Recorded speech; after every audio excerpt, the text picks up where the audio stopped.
السلام عليكم ورحمة الله وبركاته. إن الحمد لله نحمده ونستعينه ونستغفره ونعوذ بالله من شرور أنفسنا ومن سيئات أعمالنا.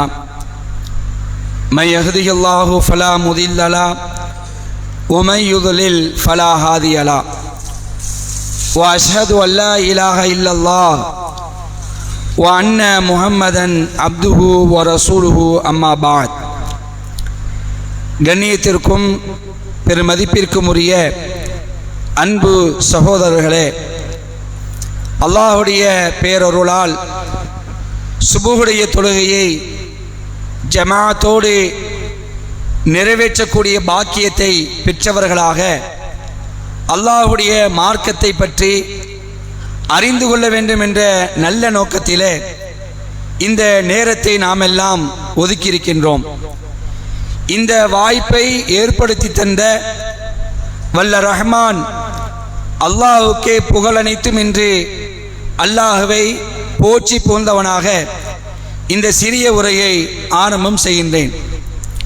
அன்புக்குரிய சகோதரர்களே, இந்த உலகத்தில் அல்லாஹ் ரப்பல் ஆலமீன் மனித சமுதாயத்தை படைத்து இந்த உலகத்தில் குறிப்பிட்ட ஒரு காலங்கள் வரைக்கும் வாழச் செய்து பின்னர் அந்த மனிதர்களை மரணிக்க செய்து ஒரு கட்டத்தில் ஒட்டுமொத்த அண்ட சராசரத்தையும் அழித்துவிட்டு அல்லாஹ் ரப்பல் ஆலமீன் இந்த உலகத்தில் படைத்த அத்துணை மனிதர்களையும் மீண்டும் உயிர் கொடுத்து எழுப்பி மறுமை என்று சொல்லக்கூடிய அந்த லாஸ்ட் ஜட்ஜ்மெண்ட் டே, நியாய தீர்ப்பு நாள், மறுமை நாள், அந்த நாளிலே அல்லாஹ் ரப்பல் ஆலமீன் எல்லா மனிதர்களையும் நிப்பாட்டி வைத்து விசாரணை செய்வான் என்பது இஸ்லாத்துடைய அடிப்படையான ஒரு நம்பிக்கை. அந்த விசாரணை மன்றத்தில் எந்த மனிதருக்குமே அல்லாஹ் ரப்பல் ஆலமீன் அநியாயம் செய்ய மாட்டான். கடுகளவு கூட அநியாயம் நடக்காது.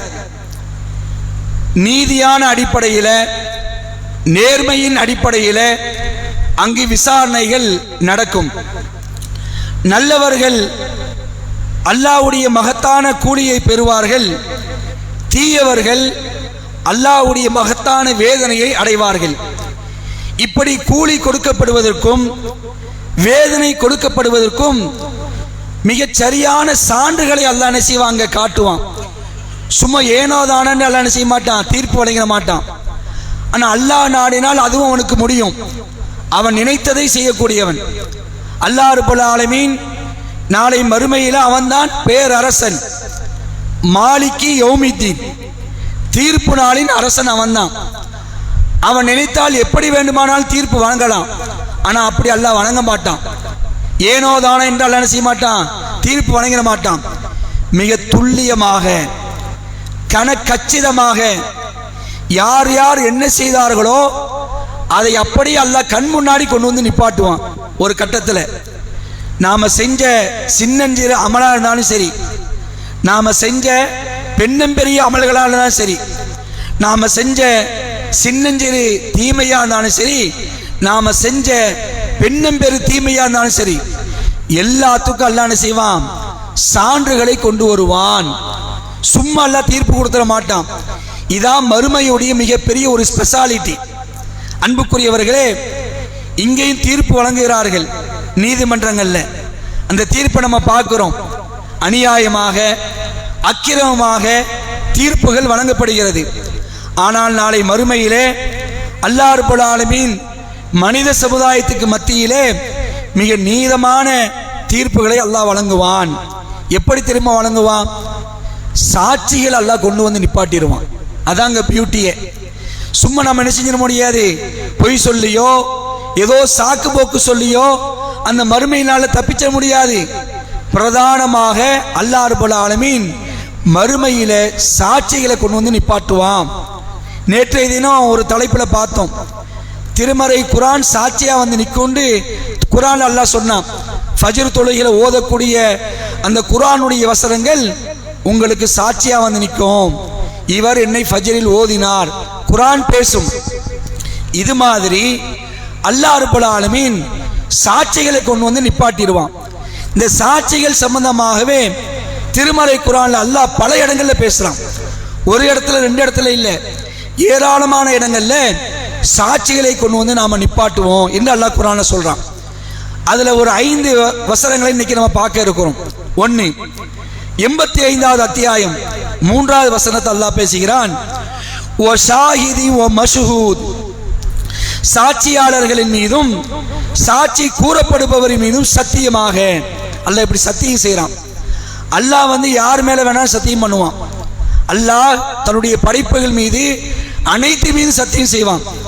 ஒஷம்சி, சூரியன் மீது சத்தியமாக, ஒல்லைலி, இரவின் மீது சத்தியமாக, ஒன்னஹாரி, பகலின் மீது சத்தியமாக. அதுல தான் அல்லாஹ் இதுல சொல்றான், ஓ ஷாஹிதி ஓ மஷ்ஹூத், சாட்சியாளர்களின் மீதும் சாட்சி கூறப்படுவோர் மீதும் சத்தியமாக. நாளை மறுமையில் சாட்சியாளர்கள் கொண்டு வந்து நிப்பாட்டப்படுவார்கள், சாட்சி கூறப்படுவர்கள் நிப்பாட்டப்படுவார்கள் என்று இந்த வசனத்தில் சொல்றான். இவர்கள் மீது சத்தியமாக. அடுத்தது ஒரு வசனம் 50வது அத்தியாயம் 20, 21 அல்லாஹ் பேசுகிறான், ஓ நுஃபிக ஃபிஸ் சூர் ذلك يوم الوعيد, சூர் ஊதப்பட்டு விட்டது. மறுமை நாள் வருவதற்கு முன்னால் அல்லாஹ் என்ன செய்வான், ஒரு எக்காலத்தை ஊத வைப்பான். அதான் சூர். அந்த சூர் ஊதப்பட்டு விட்டது. அப்ப அந்த நேரத்தில் சொல்லப்படும், இது வாக்களிக்கப்பட்ட நாள். இந்த மறுமை நாள்ல நீங்க பொய் என்று நினைத்திருந்தீர்கள், ஆனால் இது எப்படிப்பட்ட நாள், வாக்களிக்கப்பட்ட நாள். சொல்லிட்டு அல்லாஹ் சொல்றான், வஜாஅத் குல்லு நஃப்ஸின் மஅஹா சாயிகு வ ஷஹீத், அழைத்து செல்பவரும் சாட்சியாளரும் தம்முடன் இருக்கும் நிலையில் ஒவ்வொருவரும் வந்துவிட்டனர். அழைத்து செல்பவர்கள் யாரு, மலக்குமார்கள். மலக்குமார்கள் தான் மக்கள் அழைத்துட்டு போவாங்க. அந்த நேரத்தில் தம்முடன் இருக்கும் நிலையில் சாட்சியாளர்கள், ஒவ்வொருத்தனுக்கும் சாட்சியாளர் இருப்பார்கள். அந்த சாட்சியாளர் என்ன செய்வாங்க, இருக்கக்கூடிய நிலையில் நீங்கள் என்னிடம் வந்து விட்டீர்கள். அன்புக்குரியவர்களே, இப்படி அல்லாஹ் நினைச்சான் சாட்சியை பத்தி இந்த இடத்துல சொல்றான்.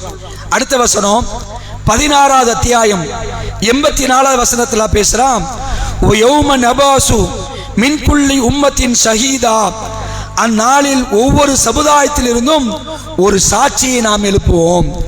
ஒவ்வொரு சமுதாயத்திலும் என்ன செய்வோம், ஒரு சாட்சியை நாம் எழுப்புவோம்.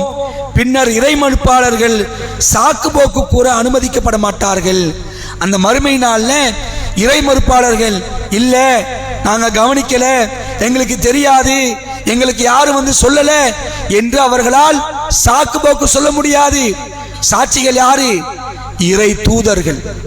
ஒவ்வொரு சமுதாயத்துக்கு அல்லாஹ் சாட்சியாளர்களாக யார் அனுப்புறான், இறை தூதர்கள் இருக்கிறாங்களா இல்லையா, இந்த இறை தூதர்களை தான் என்ன செய்வான், சாட்சியாளர்களாக கொண்டு வந்து நிப்பாட்டுவான். சொல்லிட்டு அல்லாஹ் சொல்லி காட்டுறான், இறை மறுப்பாளர்கள் சாக்கு போக்கு சொல்ல அனுமதிக்கப்பட மாட்டார்கள், மேலும் அவர்கள் பொருந்திக் கொள்ளப்படவும் மாட்டார்கள். அங்கு இறை நம்பிக்கையாளருக்கு எந்த பொருத்தமும் கிடையாது என்று இந்த வசனத்தை சொல்றான்.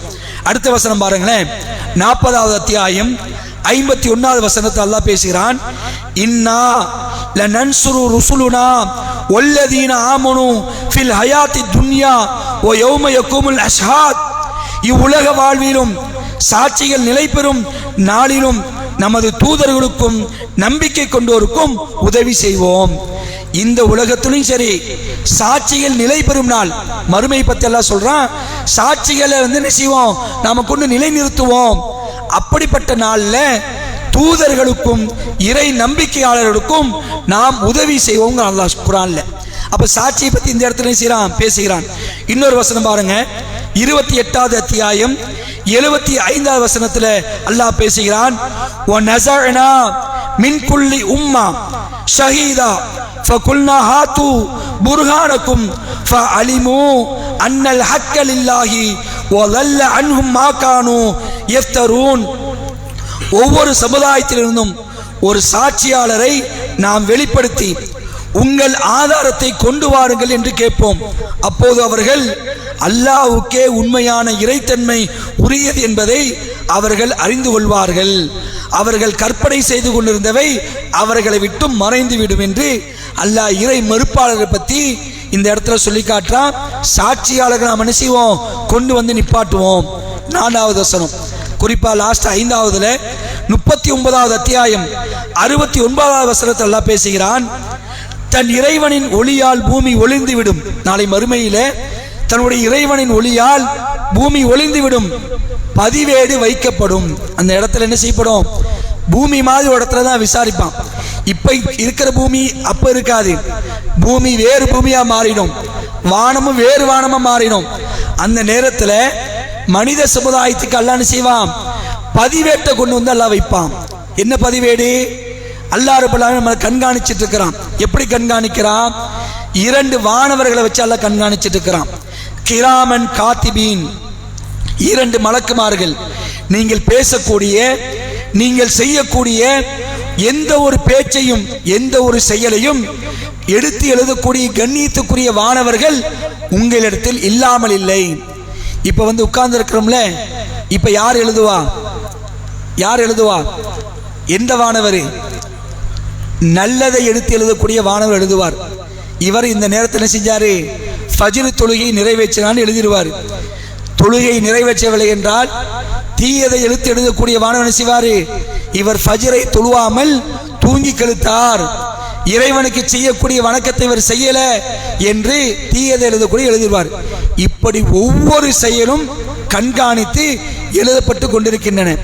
அது மட்டும் இல்லை, இப்படி 2 மலக்குகளை வச்சு எல்லாம் கவனிச்சு எழுதுறானா? அது இல்லாம ஒவ்வொரு மனிதனுடைய கழுத்திலும் ஒரு குறிப்பேட்டை எல்லாம் மாட்டி வச்சிருக்கிறான்.